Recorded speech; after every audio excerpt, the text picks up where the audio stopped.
Schultz, and in this video I'm going to share some information with you about the economic systems that we find in the world around the time of exploration. Particularly, we're going to talk about the Columbian exchange in the beginning, and then the rise of mercantilism, and finally capitalism. So a guiding question would be, what impact did the economic systems have on people of this time? And we're going to look also at the Middle Passage. So you have some notes to go with this section. If you can get those out, you can fill those in. So what exactly was the Columbian exchange? It was an exchange of products between Europe, particularly in South America, and also Africa and Asia, as far away as Asia. So it was an exchange of plants, animals, and also disease, which isn't a product, but it's certainly something that can be transferred between places, particularly between Native Americans and Europeans. So if we look at some products, for example, from North America and also South America, people transferred potatoes, corn, sweet potatoes, pumpkins, pineapples, avocados, beans, sunflowers, etc. Also, chocolate became a big one.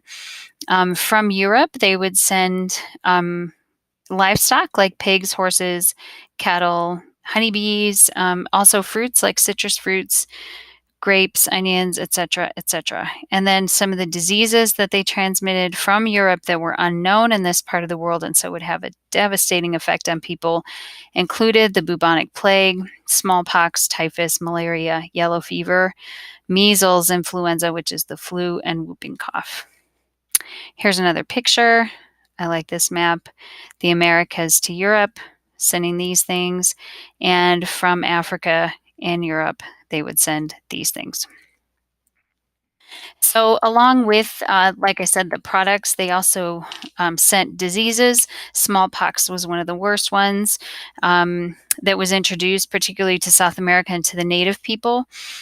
Because of this, the population of central Mexico, for example, dropped by 30% within 10 years of contact with Europeans. You can imagine 30% of the people gone. The Inca Empire went from 13 million people in 1492 to 2 million by the year 1600. Warfare and violence also contributed to the decline of the empire. I would like you to take a few minutes now to watch this video. It's linked right here, Crash Course Columbian Exchange. Actually, I'll include it on the website because you can't get to this link because it's a video. So watch the video, and when you're done, on a separate sheet of paper that I'd like you to turn in, answer this question, compare, or just respond to this actually on your note sheet that you can turn in. You're going to compare the effects of the Columbian exchange on the Americas with the effects on one of the following regions: Africa, Asia, or Europe. So you're going to talk about what were the effects on the Americas compared to the effects on either Africa, Asia, or Europe. And do that after you're done watching the video. And come back here when you're done. Okay. So mercantilism was a new type of economic policy. A nation's strength depended on their wealth. Their wealth was measured in gold and silver, and the mercantilists believed that there was a finite amount of wealth in the world, that you couldn't sort of grow more economic growth or wealth. You either had it or you didn't have it. Of course, this favors wealthy countries like Great Britain and France at the time.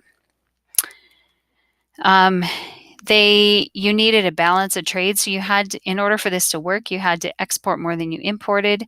You also had to have a source of raw materials. So in this, an example like Great Britain, for example, would export materials to African countries. So let me back up. They would get raw materials from African countries. They would finish products in Great Britain in their factories when they industrialized later on, and then re-export back to African countries for higher prices. In this case, the colonies, the African countries, existed for the benefit of the mother country, and the colonies didn't trade with each other, only with the, quote, mother country.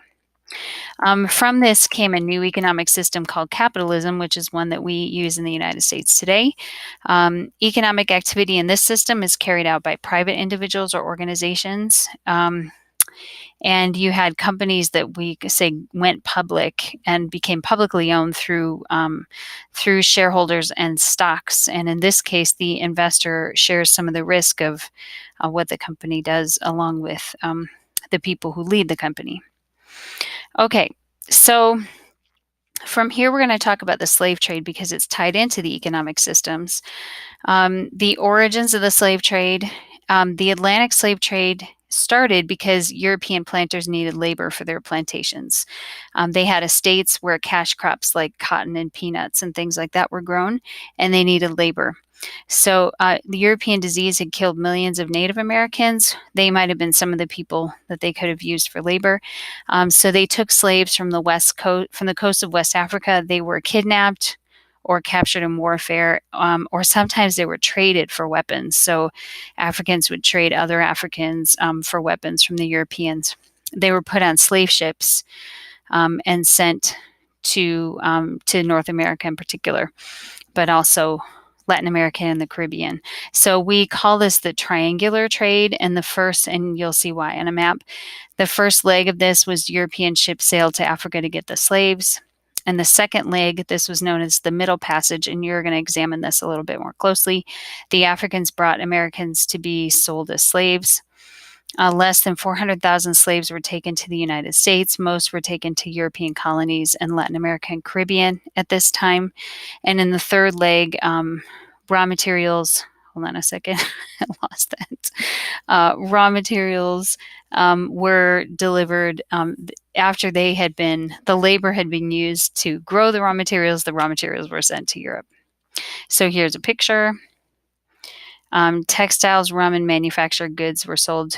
So first the slaves went to the Americas, then they sent the sugar, tobacco, and cotton that they grew in the Americas to Europe, and the Europeans sent textiles, rum, and manufactured goods to Africa to sell there.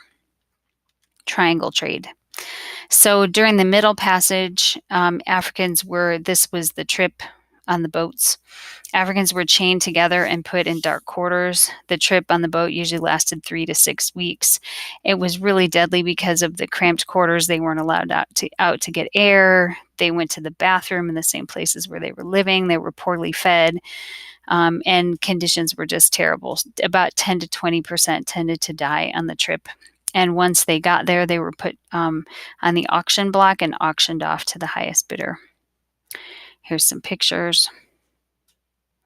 How they had to sleep on the boats and where they would put them on the boats. The effects of the slave trade. It continued for 400 years.